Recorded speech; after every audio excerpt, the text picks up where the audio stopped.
Mesdames et messieurs et mesdemoiselles, bonsoir. J'espère que vous allez bien. Oui, après la riposte des Russes suite aux actions militaires aériennes de M. Zelensky et ses troupes dans la région de Belgorod, la ville même Belgorod, frappe sur la ville de Poltava, dans le sud-est de l'Ukraine.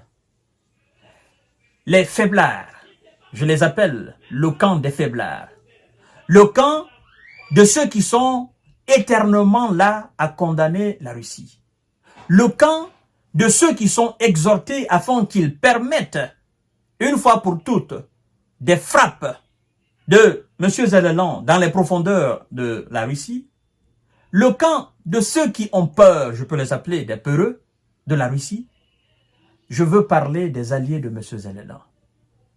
Comme ils savent le faire, ils ont procédé à des condamnations avec des adjectifs qualificatifs, l'utilisation des mots les plus cyniques à l'encontre de Vladimir Poutine. C'est pas ce que M. Volodymyr Zelensky a besoin. Ce que Zelensky a besoin, c'est des armes. Ce que Zelensky a besoin, c'est des systèmes de défense anti-aériens, des systèmes de défense anti-missiles très sophistiqués. Ce que Zelensky a besoin, c'est pas des soutiens dans la bouche. Vous avez la bouche, la langue plus habile que vos armes. Ce que Zelensky a besoin, c'est du concret, c'est du matériel militaire. Ce que Zelensky a besoin est que vous cessiez d'avoir peur, que vous preniez votre courage après le corps. Ce que Zelensky a besoin, c'est que vous sortez du silence, de l'ombre, et que vous pratiquez ce que vous avez convenu dans l'ombre avec Zelensky. Parce que sans vous, Zelensky n'aurait jamais pris la décision de bomber le torche face à la Russie. Sans vous, Zelensky allait respecter les accords et allait appliquer les accords de Minsk pour ne pas que cette situation ait lieu. Mais puisque vous lui avez dit non, il ne faut pas respecter, nous allons te supporter, nous allons disloquer cette Russie, Zelensky vous demande qu'il n'a pas besoin des condamnations verbales. Zelensky vous dit qu'il a besoin des systèmes de défense. Mesdames et messieurs, écoutez ce que les peureux, ceux qui ont la prétention de disloquer la Russie, de mettre la Russie à genoux, écoutez ce qu'ils viennent de dire. C'est du blabla. Ils condamnent la Russie par rapport à ces frappes. Ça n'a pas de sens, c'est pathétique. Oui, les alliés de Kiev condamnent la frappe russe sur Poltava. La frappe russe sur Poltava témoigne la brutalité de Poutine selon la Maison-Blanche. Le chef de la diplomatie britannique, David Lammy, a condamné la frappe russe meurtrière sur la ville ukrainienne de Poltava. Dernier acte d'agression écœurant dans la guerre odieuse et illégale menée par Poutine en Ukraine. Pour Annalena Baerbock, la chef de la diplomatie allemande, la brutalité de Poutine ne connaît pas de limite. Le président russe doit rendre des comptes, a exhorté la ministre des Affaires étrangères allemande sur X, ex-Twitter. C'est pathétique, non? Les brutaux veulent nous faire passer Vladimir Poutine pour un brut, pour un brutal. Il faudrait que je rappelle à ces gens que nous savons ce qu'ils ont fait par le passé.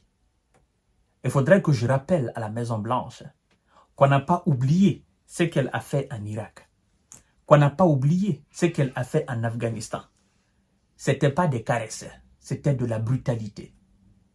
C'était de l'ignominie, c'était de l'immoralité, c'était de la bassesse, c'était de l'agression pure et dure, comme eux-mêmes sont en train de reconnaître maintenant qu'ils n'avaient pas de preuves sur la possession d'armes nucléaires par Saddam Hussein.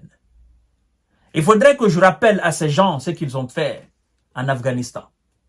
Ça, ce n'était pas des caresses.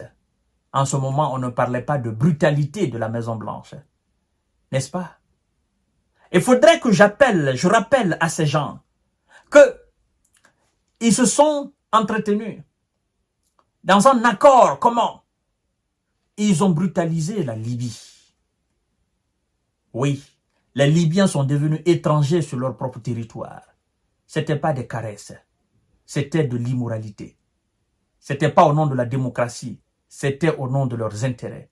Et pendant qu'ils faisaient ces actes immondes sur le continent africain, ils ont effrayé nos chefs d'État africains, ne possédant pas d'armes nucléaires, ne possédant pas d'armées puissantes, ne possédant pas d'armes dissuasives. Ils ont dit aux chefs d'État africains, ne mettez pas le pied en Libye. Ne mettez pas vos bouches dans cette histoire de la Libye. Sinon, nous allons détruire votre pays. Le chef d'État africain qui va oser contester notre décision, nous allons le mettre à sac. C'est ce qu'ils ont dit aux chefs d'État africains concernant la Libye. Est-ce que eux, ils sont aujourd'hui légitimes et légaux de traiter Vladimir Poutine de brutal? Non. Si ils doivent le traiter de brutal, nous les traitons tous des brutaux. Qu'ils comprennent qu'ils ne sont pas des exemples à suivre. Qu'ils comprennent que eux, ils n'ont pas la légitimité, encore moins la légalité, de qualifier Vladimir Poutine d'animal. Qu'ils sont les mêmes. Qu'ils ont fait la même chose. Et qu'ils ne peuvent pas servir d'exemple pour qui que ce soit. Il faut qu'ils comprennent cela.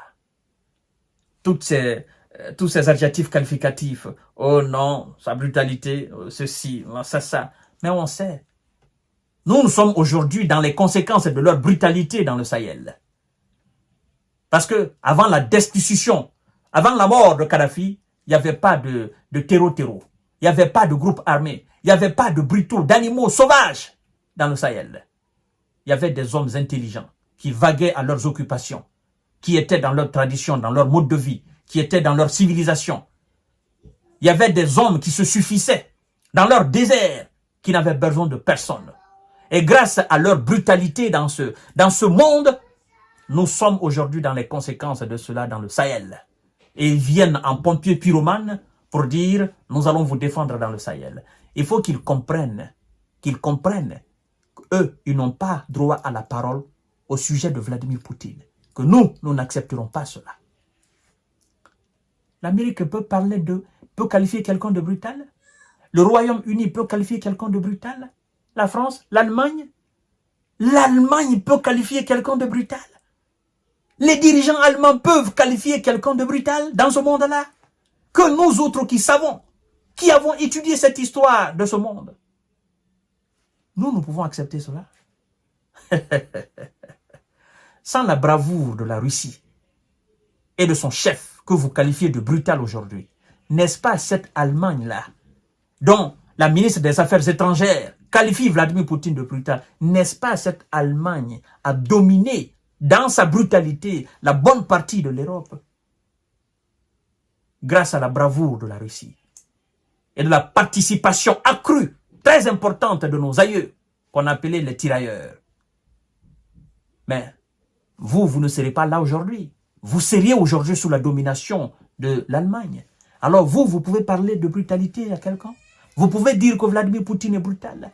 Je ne veux même pas gaspiller mon énergie là-dessus. Mais je pense que vous avez compris la quintessence de cette émission. En fait, ces gens, ce sont des faiblards. On les appelle sur le terrain, ils fuient sur le terrain, ils sont dans les discours. Mesdames et messieurs, à tout à l'heure pour notre série d'informations de décortiquage. Merci.